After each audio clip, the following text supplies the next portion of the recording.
os filhos carregam. Tem uma pessoa que às vezes eu olho quando ele está andando, principalmente de costas, e eu percebo assim, como ele se parece com o seu pai, o irmão Marcos Soares, né? Você vê o irmão Marcos andando assim, você olha por trás dele assim, parece que você está vendo assim alguns jeitos que o irmão Luiz Soares tinha quando ele caminhava. Então, traz as semelhanças, né? Muitos dos nossos filhos já não têm todos os traços, mas alguns traços são bem marcantes.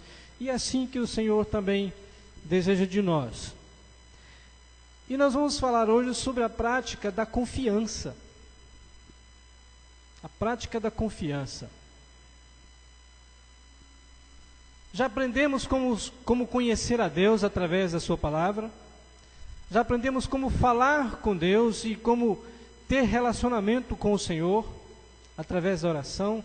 Já aprendemos que também precisamos de confessar quando nós falhamos diante do Senhor. Depois de conhecermos aquilo que nós somos, falamos também da importância de sermos humildes, do mesmo jeito como o Senhor disse que Ele era humilde de coração. Então essa pessoa de quem nós estamos falando, de quem nós estamos com quem nós estamos estabelecendo relacionamento,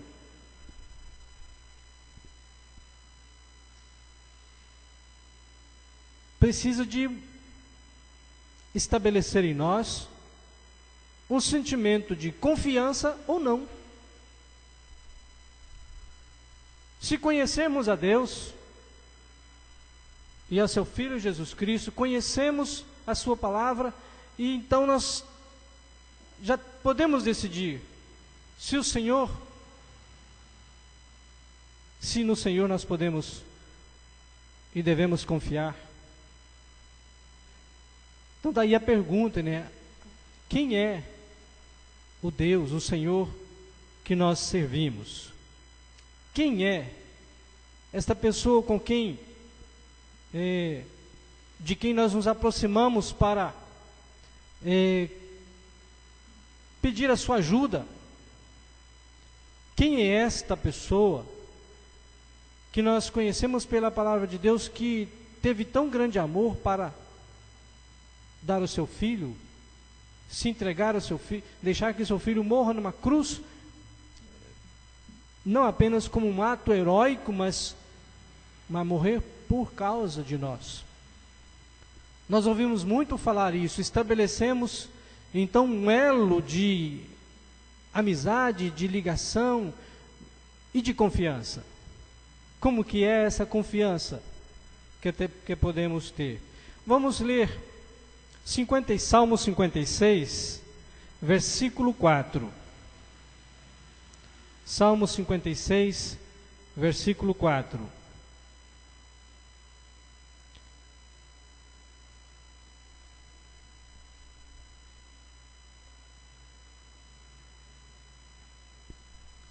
Nós temos várias traduções, e uma delas diz assim: em Deus cuja palavra eu exalto, e neste Deus ponho a minha confiança, e nada temerei. Que me pode fazer o mortal? Em Deus, cuja palavra exalto, neste Deus ponho a minha confiança, e nada temerei.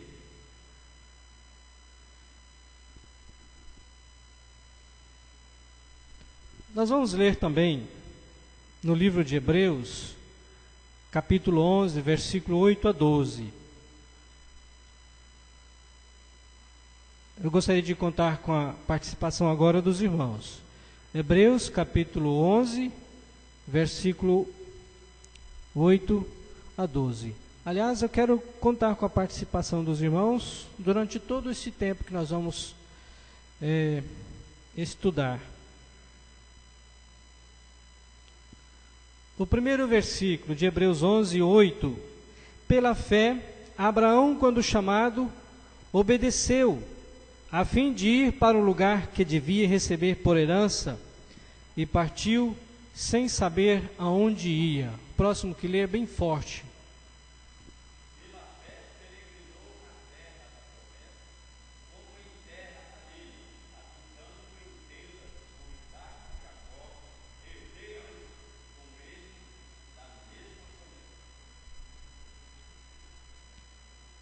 Verso 10.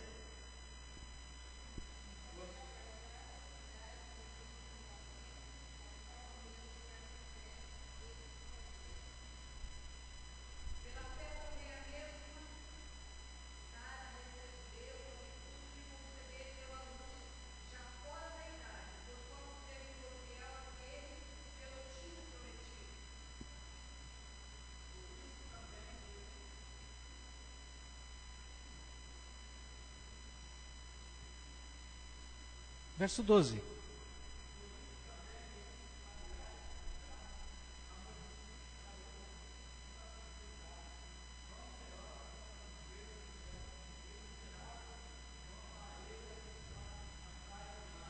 Agora, versículo 17 até o 19.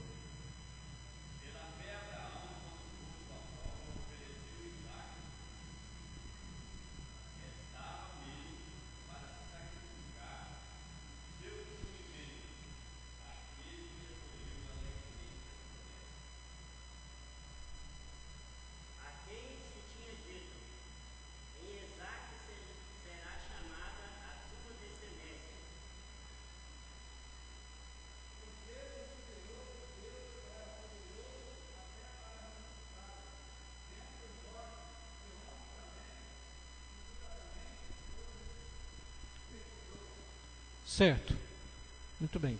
Até aí, os textos bases que nós vamos tomar. E no Salmo 40, versículo 4, diz: como é feliz o homem que põe no Senhor a sua confiança e não vai atrás dos orgulhosos, dos que se afastam para seguir deuses falsos. Essa é uma tradução diferente. Então nós estamos querendo estabelecer algumas considerações a respeito dessa expressão de confiança. Confiança. Nós, todas as vezes que nós viemos para a reunião de oração, nós estamos querendo dizer que nós viemos aqui para orar.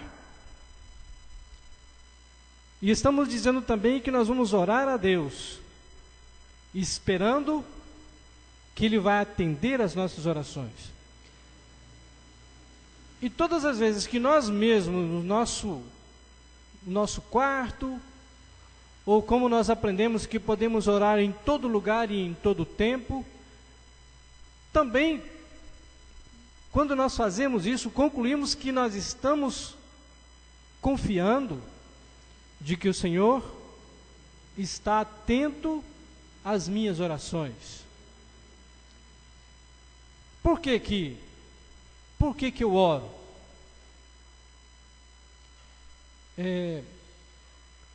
Existem algumas coisas que eu oro ao Senhor, que eu peço ao Senhor e eu não acredito que eu vou receber. É possível que exista alguma coisa pela qual eu oro, mas eu acho assim que é bem provável que eu não vou receber, porque é possível que isso aconteça? É possível. Pode ser que nós às vezes elevamos a Deus em oração e trazemos algumas coisas e às vezes nem sabemos por que nós estamos orando a respeito daquilo, talvez para cumprir um ritual, ou alguém pediu para orar, por causa de uma lista de oração, né? Mas nós, assim, de verdade, para falar assim, que eu creio plenamente de que o Senhor está ouvindo o que eu estou falando, e que eu creio plenamente que o Senhor vai. A palavra de Deus nos ensina que nós precisamos de aprender a orar de acordo com a vontade de Deus. E o Senhor Jesus prometeu que quando nós oramos segundo a sua vontade, o que acontece? Ele nos ouve. Mas e daí? Confiamos nisso? Nós cremos de fato que Ele nos atende. Às vezes até sabemos que estamos orando e pedindo de acordo com a sua vontade. Então aí que está. Nós não confiamos como deveríamos confiar. Mas a confiança no Senhor não está somente quando oramos. A nossa vida de oração não é que determina também se tudo nós confiamos ao Senhor. Nós vemos agora, acabamos de ver que pelas atitudes de Abraão, os textos que nós lemos, e tem alguns outros que nós vamos ler falando de Abraão, ele foi um homem que ele pôde nos dar um exemplo autêntico de o que é fé e de confiar. A fé, nós podemos dizer assim que ela é a porta de acesso para a presença de Deus. E a confiança é a via, é por onde nós caminhamos. A fé seria a porta de acesso e a confiança é o caminho que nós percorremos andando com Deus. De forma que a fé e confiança não é a mesma coisa, mas as duas coisas não vivem separados. Não podem estar desatreladas. A prática da confiança se faz sentir, ela começa a sentir, como no caso de Abraão, a partir da primeira resposta que ele recebeu de Deus. Quando Deus chamou ele, vamos lembrar lá de Gênesis, quando Deus chamou Abraão, qual foi a primeira coisa que Deus falou para ele? Sai da tua terra, do meio da tua parentela, e vai para uma terra que eu te mostrarei. Né?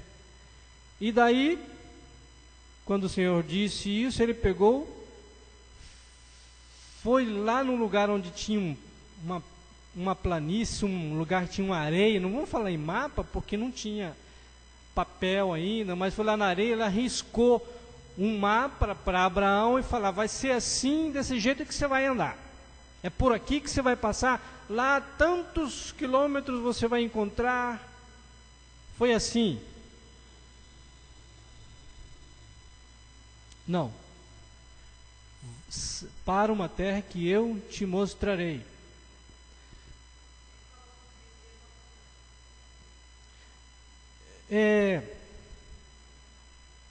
Percebemos que vamos perceber que na vida de Abraão a confiança dele teve um efeito progressivo.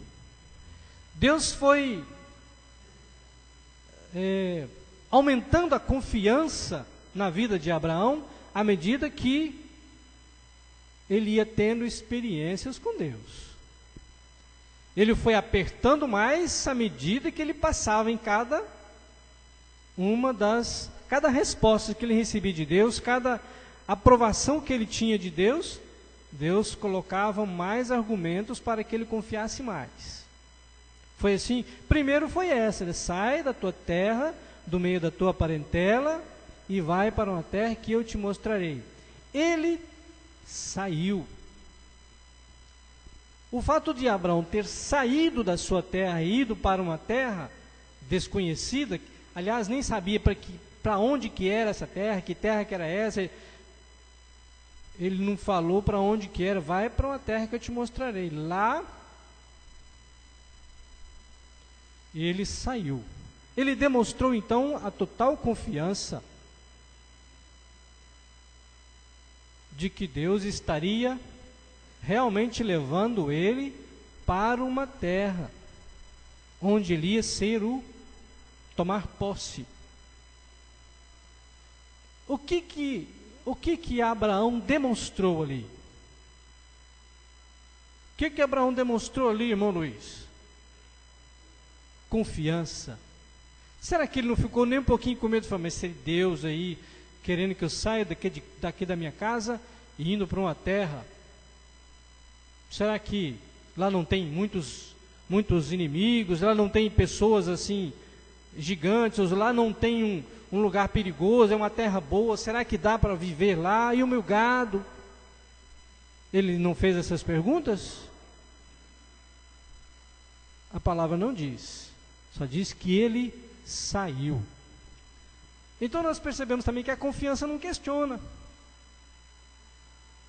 A confiança não questionou, pelo menos a de Abraão, não questionou o que Deus iria fazer, ou se ele iria fazer, e nem aonde, mas ele saiu, ele demonstrou isso.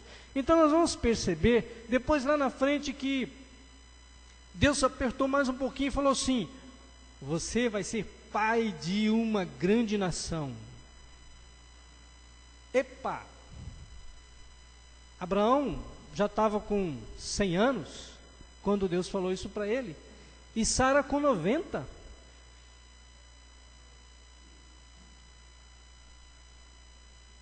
Quando Deus falou isso para ele creu ou não? Veja bem, ele creu nessa verdade ou não? Ele creu nessa palavra de Deus ou não? Que ele ia ser pai de uma numerosa nação?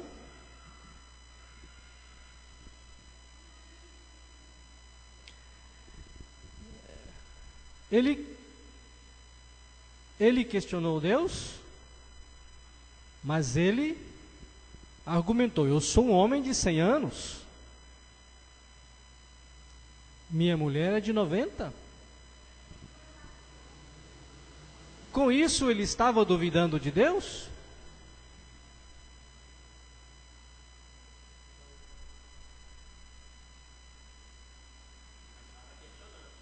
Sim. Irmão Marinho, o que o irmão acha? Queria ouvir o irmão sobre isso aí.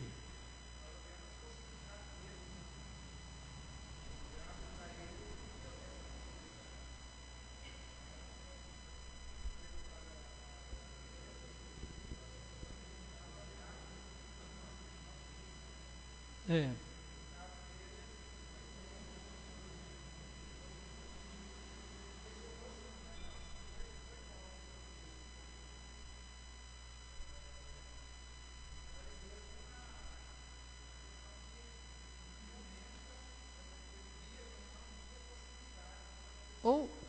Ou então de descobrir os meios, né?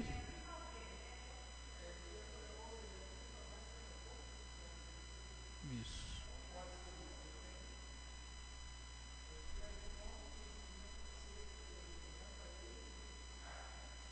Quando Deus falou, chamou para ele, falou, olha para o céu, né? Vê se você pode contar essas estrelas. Então ele foi, pois é, vai ser assim a sua posteridade. Né?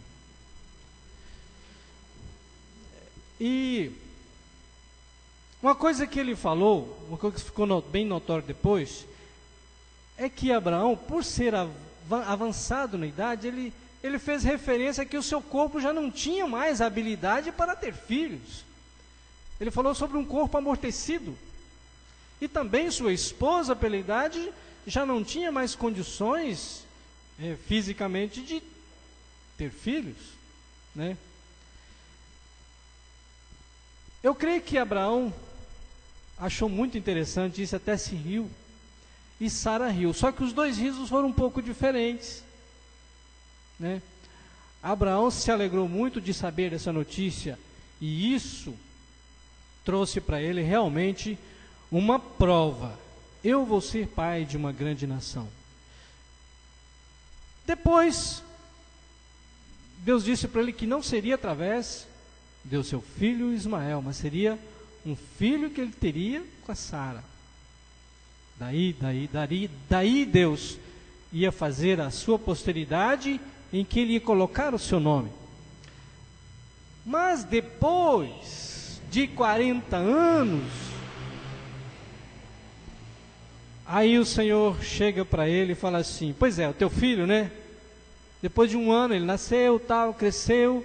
Pois é, o teu filho, né? Então pega ele agora, vai lá no Monte Moriá e oferece ele em sacrifício. Então Abraão foi. Nesse ponto, ele questionou a Deus ou não? Nós vemos algum relato de que ele tenha perguntado como é que vai ser isso? Ou e como é que vai ser então essa posteridade, pois Isaac era solteiro ainda? Como é que vai ser essa posteridade se o Senhor me pede agora que esse filho... Como é que a palavra de Deus diz agora? De que ele preparou tudo, pegou a lenha, colocou sobre o seu filho e foram até o monte. Chegou numa certa altura, falou para os seus servos que esperasse, que quando eles iam adorar, e quando eles tivessem adorado, o que ele falou? Que nós voltaremos. A expressão de Abraão foi de total confiança, de que ele e Isaac ia voltar. Deus pediu que ele sacrificasse. Sacrificar exigia o que? Matar seu filho, cortar o pescoço de seu filho, derramar o sangue de seu filho e oferecê-lo em cima da lenha com fogo ao Senhor. Mas ele disse: voltaremos. Ali estava então demonstrando a confiança. Ele não questionou como que Deus ia fazer. No livro de Hebreus está escrito que ele até mesmo chegou a pensar que, de qualquer forma, meu filho vai ser a minha herança, e através dele eu vou ser pai de uma numerosa nação. Como que Deus vai fazer? Não sei, quem sabe ele vai até ressuscitar meu filho. Ele vai vou sacrificar, mas depois ele vai ressuscitar.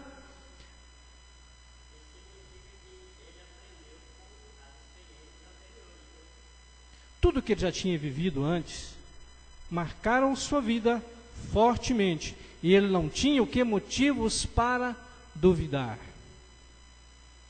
Então nós chegamos a entender que não foi só no caso de Abraão, não foi só no caso de Ezequias, não foi só Davi, não foi só Daniel, não foram tantos outros personagens da palavra de Deus que nos ensinam pela prática sobre a confiança, mas nós como crentes também já temos experimentado muitas vezes o cuidado de Deus sobre nós, as respostas de Deus por nós, aos nossos questionamentos, como o Senhor guia, como o Senhor nos alimenta a cada dia. Temos as nossas experiências, mas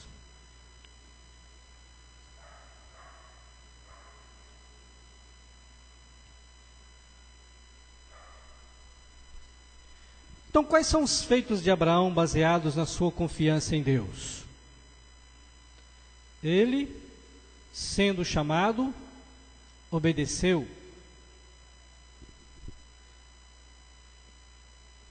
Nós lemos lá nos textos que nós acabamos de ler, né?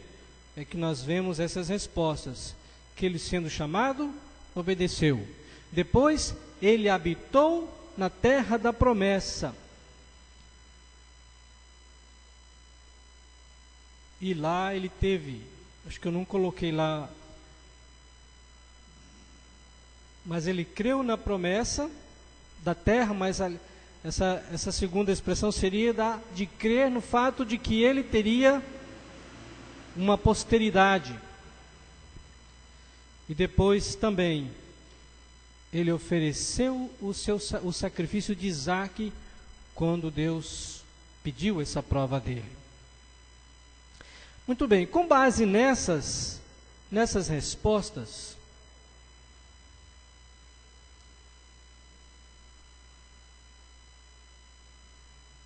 como que foi o grau de dificuldade nessas provas que Deus deu a ele?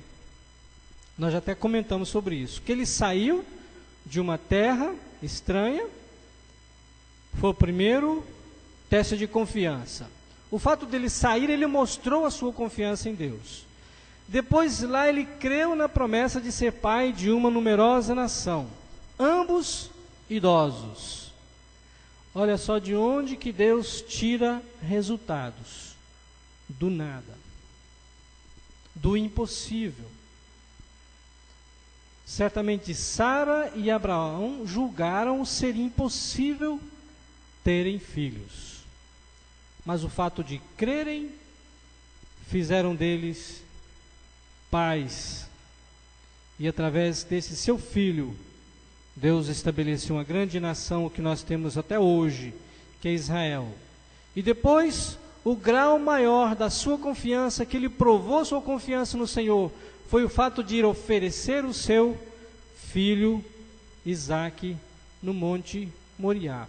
Somente fazendo um parêntese, lembrando de que um paralelo muito, existe aí uma identificação muito forte com o pai, o pai e o filho, que também um dia caminharam junto nessa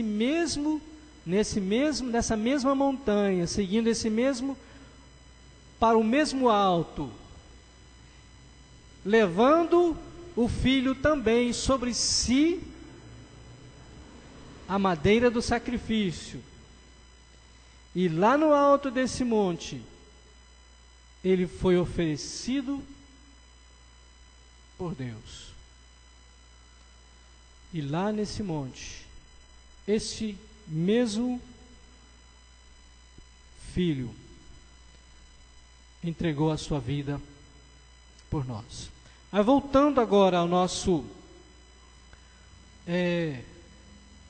assunto, nós já sabemos que em Deus nós podemos confiar. Todo cristão sabe disso, entende que nós não temos que colocar a nossa confiança em algumas outras coisas, somente em Deus. Quais são algumas dessas coisas que nós não podemos confiar e nem devemos confiar, mas que temos às vezes o hábito? Às vezes os cristãos também se assemelham a algumas situações assim. A palavra nos ensina que nós não podemos confiar nos recursos pessoais, mas nós confiamos. No livro de Provérbios, capítulo 28, versículo 26, nós aprendemos que o que confia no seu próprio coração é insensato, mas o que anda em sabedoria será salvo. Eu confio em mim. Eu sou bom, né? Eu consigo e eu resolvo. Muitas coisas estão na nossa alçada, mas o apóstolo Tiago nos lembrou que também, até mesmo se pensamos de fazer um negócio, amanhã nós vamos na cidade e lá nós vamos fazer negócio e teremos lucros. O que nós aprendemos daí com Tiago? O que ele fala? Se o Senhor quiser, se o Senhor permitir. Então nós não temos que confiar em nós mesmos por causa da nossa própria fraqueza. A palavra diz que é insensato. A pessoa que pensa assim, ele não está pensando razoavelmente. É uma pessoa sem prudência. Nós falamos algumas outras vezes sobre isso, sobre a questão da soberba. Eu estar por cima, eu me achar. E os meus recursos pessoais são frágeis demais para poder confiar. Eu não posso estabelecer uma vida inteira dependendo só de mim, porque eu não sou confiável. No livro de Isaías nós temos um versículo que fala que enganoso é o coração e mais corrupto do que todas as coisas. Eu confiar no meu coração? Onde esse coração vai me levar? Também a palavra de Deus nos ensina em Jeremias, no capítulo 17, versículo 5, sobre confiar no outro homem.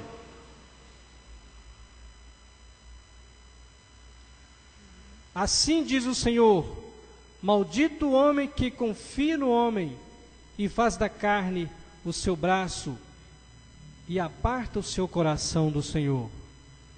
Aí eu vou buscar refúgio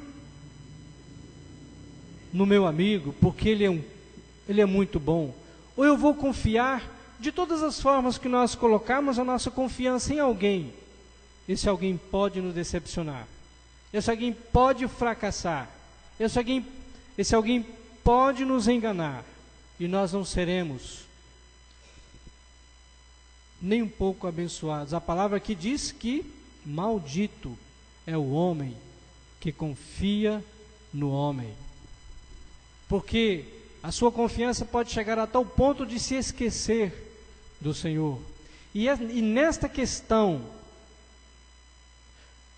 no quesito confiança,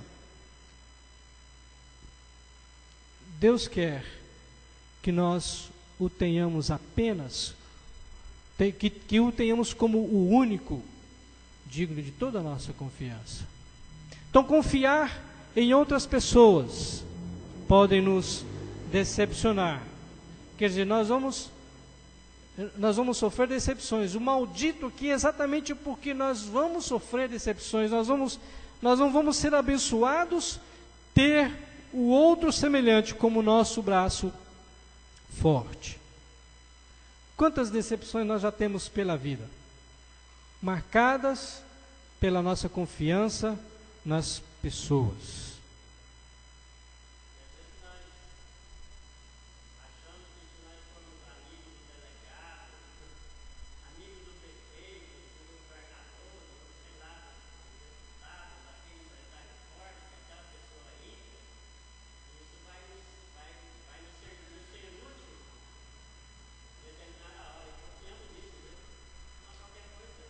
Então a palavra também, aqui nós temos também um versículo que diz que nós não temos que ter confiança nos recursos políticos, né? Que está em Salmo 146, versículo 3, que diz assim: não confieis em príncipes, nem em filho de homem, em quem não há salvação. Uma vez, acho que foi a única vez, e depois disso eu fiz questão de não acreditar mais, nem confiar, questão de confiar, de não acreditar mais. Um amigo meu, foi colega meu de escola, estudamos juntos e passamos um bom tempo, tanto no ginásio, depois quanto no segundo grau também, no ensino médio, e ele se candidatou e foi um vereador muito bem votado. E na época que ele estava na campanha, eu pedi que ele me ajudasse a fazer uma escritura de um terreno. E ele, não, tranquilo, pode deixar comigo que eu vou providenciar isso. Entreguei a documentação, contrato de compra e venda, entreguei na mão dele e ele levou. Aí vieram as eleições, ele foi eleito e passou um bom tempo. Depois eu fui questionar. Ah, não está pronto ainda. Aí eu fui, onde que está? Está lá no cartório do Capão. Aí eu fui lá no cartório do Capão. Aí o responsável lá disse para mim voltar tal dia, porque ele estava com trocentos que não tinha nem feito nada ainda. E acho que nem ia fazer. Eu falei, não, pode me dar de volta meu contrato que eu vou levar. Então, confiar. Estabelecer, quantas pessoas em épocas de política confiam que o candidato que vai ser eleito vai resolver os problemas da nossa cidade, vai resolver o problema da minha rua, o problema da minha casa, e nós acabamos nos decepcionando de novo.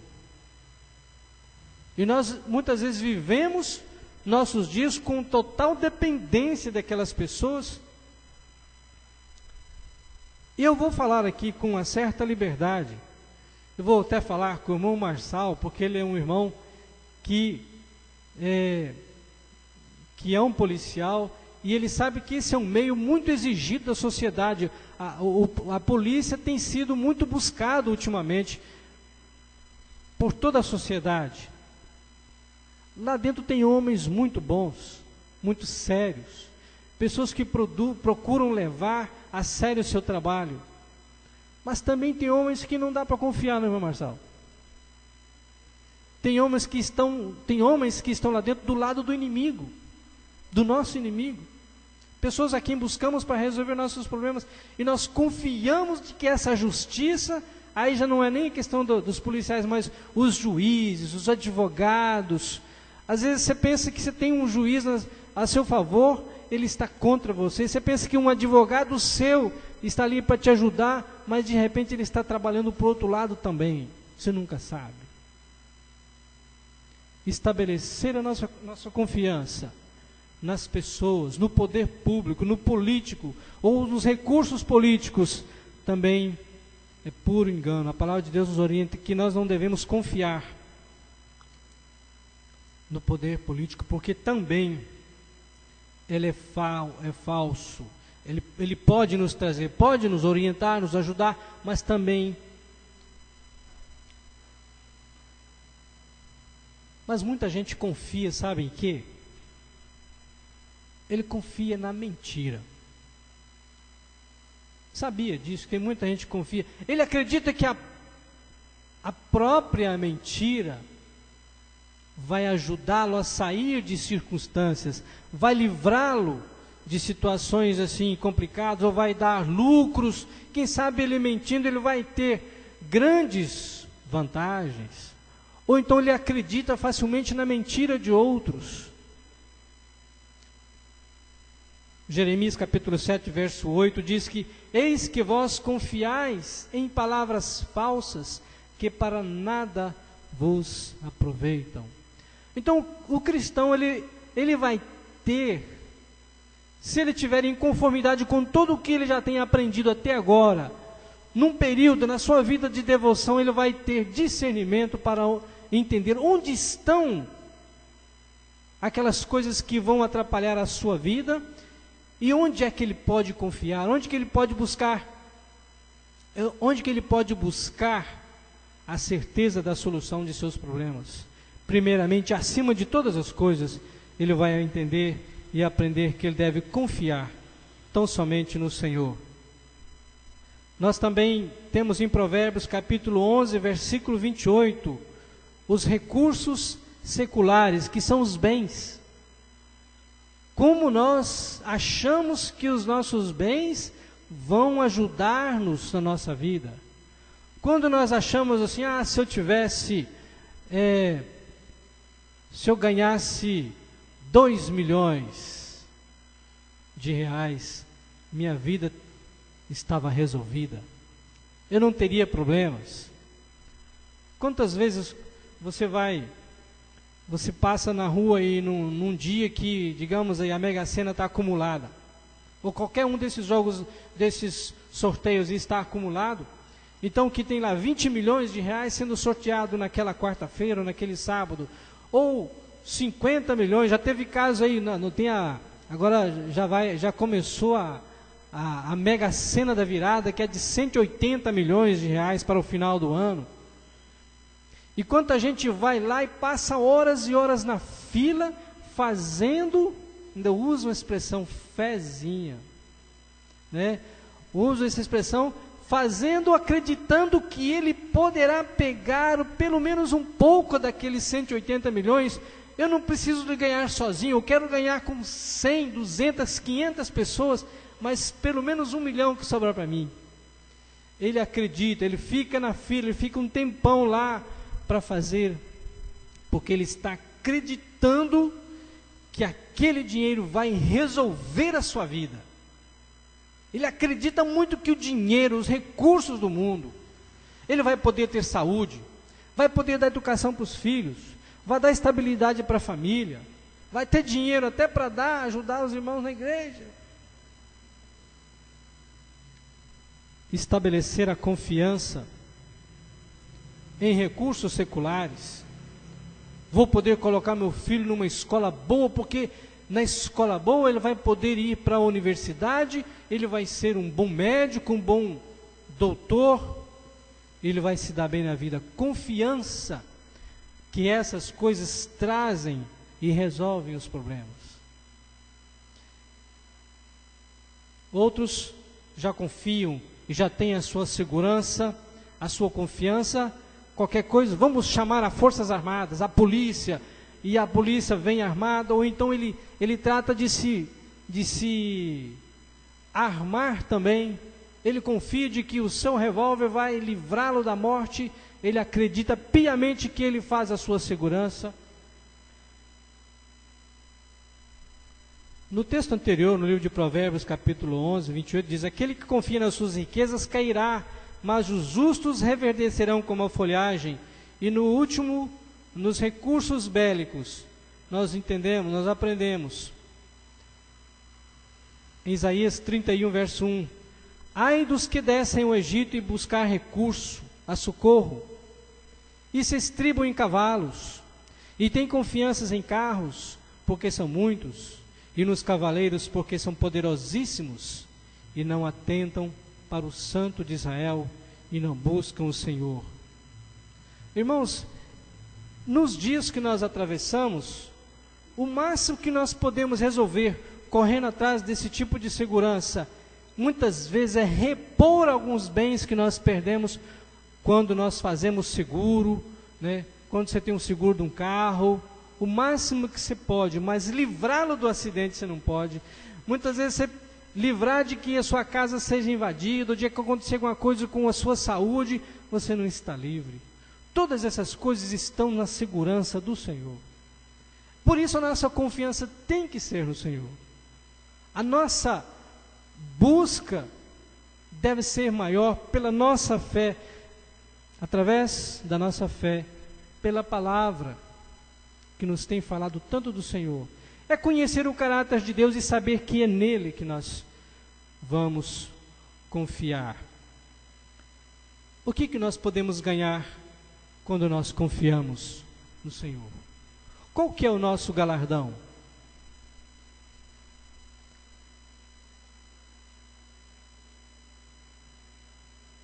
Alguém pode ler para nós Salmo 40, versículo 4? Salmo 40, versículo 4. Irmão Zé Guimarães, lê para nós Salmo 40, versículo 4. Lê com aquela voz de tenor que o irmão tem. Salmo 40, versículo 4.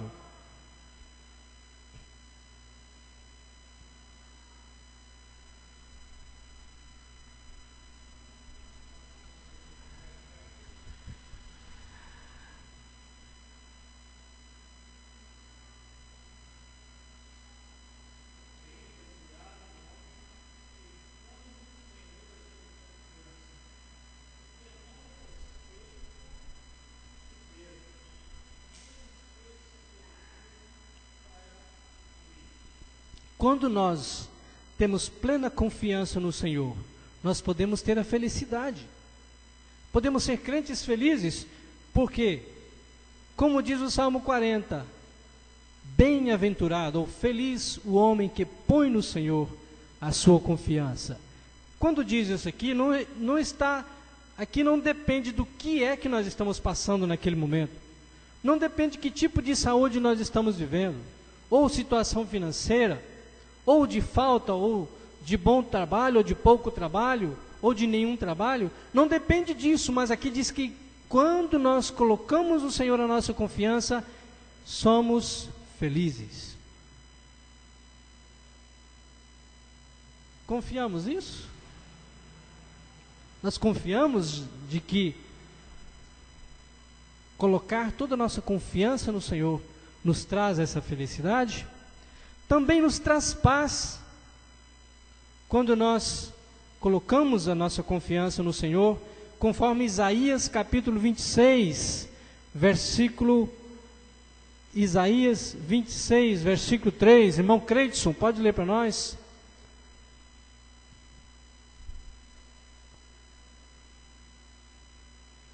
Pausada e compassadamente, irmão Creidson, Isaías capítulo 26, versículo 3.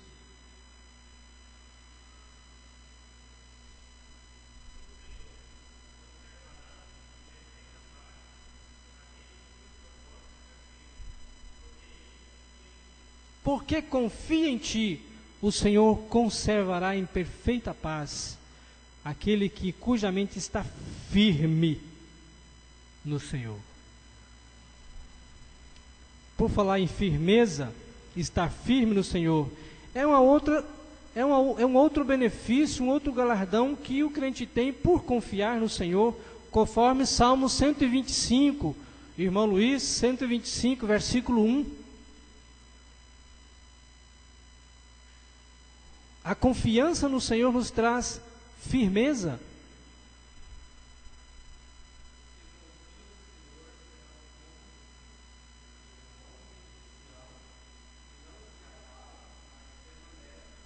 Que não se abala. E também fala de uma firmeza e não transitória, mas uma firmeza eterna, permanece para sempre. Além de outros textos, nós temos apenas esses 4, mas é o suficiente para que estabeleçam a nossa confiança cada dia mais. É à medida que nós conhecemos o Senhor é que nós aprendemos a confiar nele. No Salmo 56, versículo 4 diz: em Deus louvarei a sua palavra, em Deus pus a minha confiança, e não temerei o que me possa fazer a carne e o homem. Então produz coragem. Mas aqui nós temos uma questão. Quando nós ficamos com medo, quando nós ficamos com dúvida, pode ser também que alguma coisa que nós estamos vivendo, ou praticando, ou falando, também seja uma questão duvidosa. Daí o termos medo. Mas se confiarmos plenamente, até nossas palavras vão ser palavras de impacto em nossa vida. Nossas atitudes vão ser que impactam na vida das outras pessoas, porque nós confiamos e vivemos de acordo com o padrão do Senhor. Entendemos então que a prática da confiança é a arte, vamos ver bem, de colocar em Deus toda a capacidade de crer, em qualquer lugar, qualquer tempo, em qualquer situação.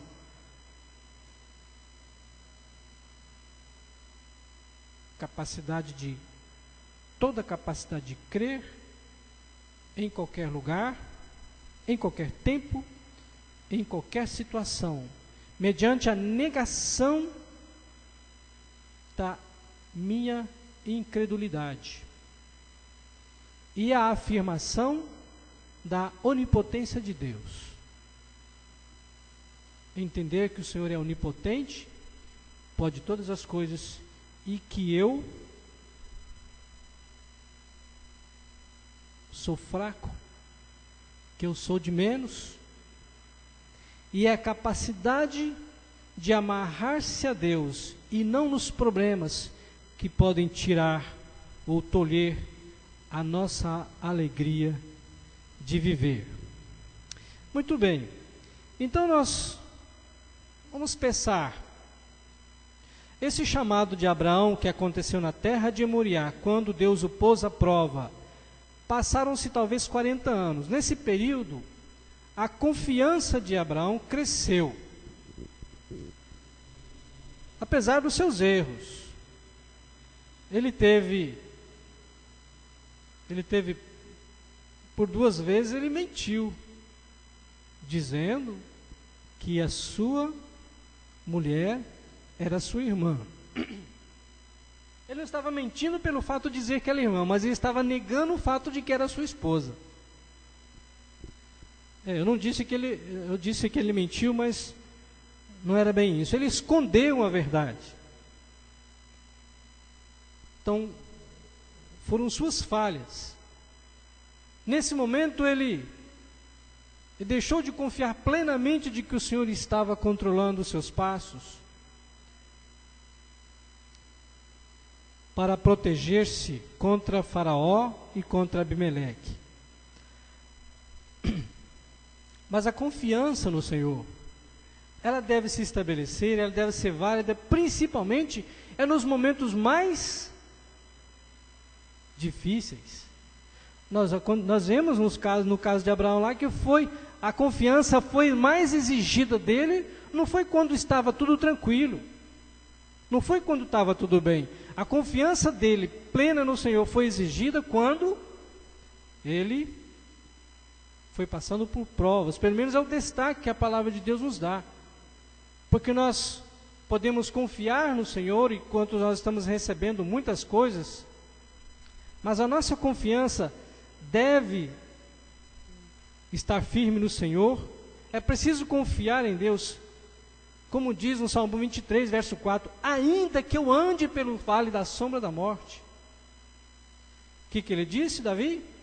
Não temerei. Ainda que um exército se acampe contra mim, ainda que as águas tumultuem e espumejem, ainda que a figueira não floresça. A prática da confiança deve fazer de nós pessoas com confiança gradativa, com confiança maior cada dia. Cada experiência que nós temos com o Senhor deve nos fazer mais confiantes, com confiança maior, cada experiência com Deus. A nossa confiança tem crescido gradativamente? A nossa confiança ou está parada, ou está estagnada? Ora ao Senhor, pensando nas coisas difíceis, porque estamos passando. E cada vez que formos falar de alguma dessas coisas difíceis, diga, ainda que,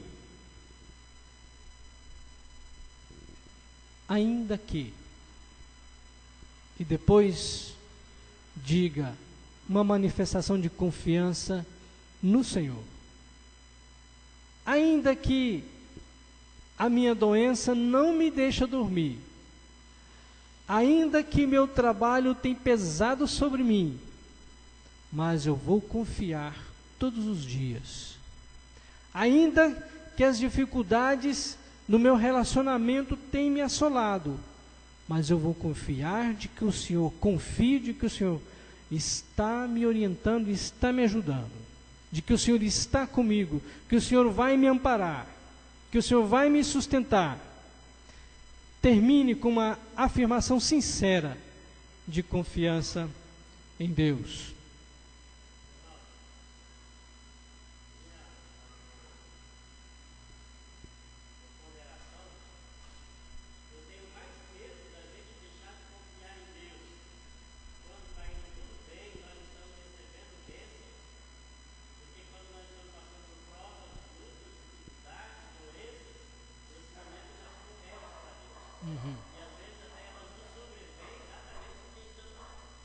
Relaxados.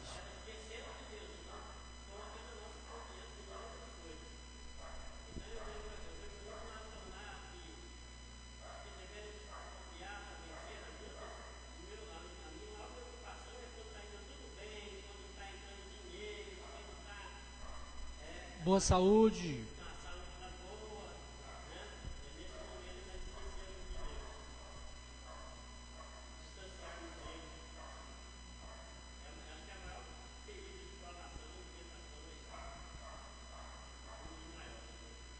Sim. Irmão Zé Guimarães, alguma ponderação também, irmão Zé? Alguma consideração também a respeito? Irmão Rick, irmão Marinho.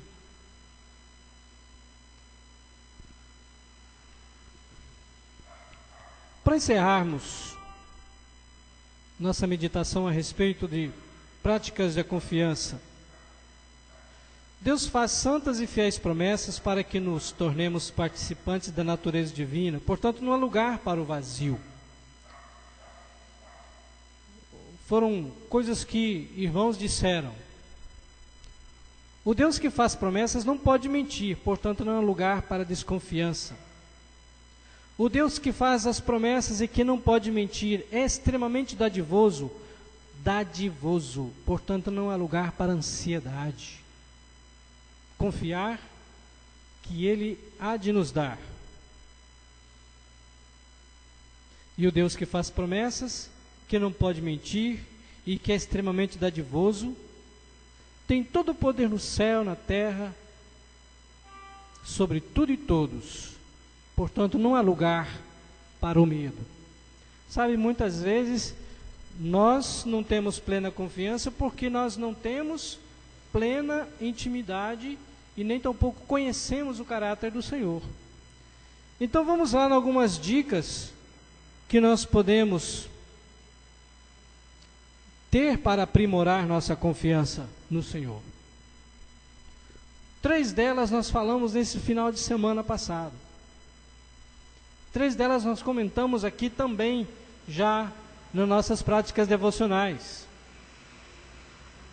A primeira que eu relacionei lá é a prática da leitura da Palavra de Deus. A segunda, a prática da oração. E a terceira foi comentado nos estudos que nós tivemos, a prática da comunhão com o Senhor, com os irmãos, a prática da comunhão.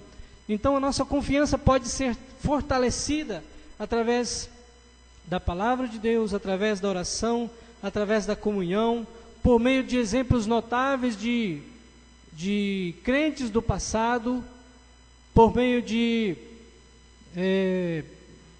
pessoas da Bíblia, como Abraão, que nós lemos, e como tantos outros, como o apóstolo Paulo, como ele viveu com todo o poder, mesmo estando preso muitas vezes na cadeia, na voragem do mar, como ele mostrou confiança na voragem, quando ele estava naquele navio, que o navio ia a pique. Então ele disse, confortou o coração de todos, disse que ninguém ia se perder.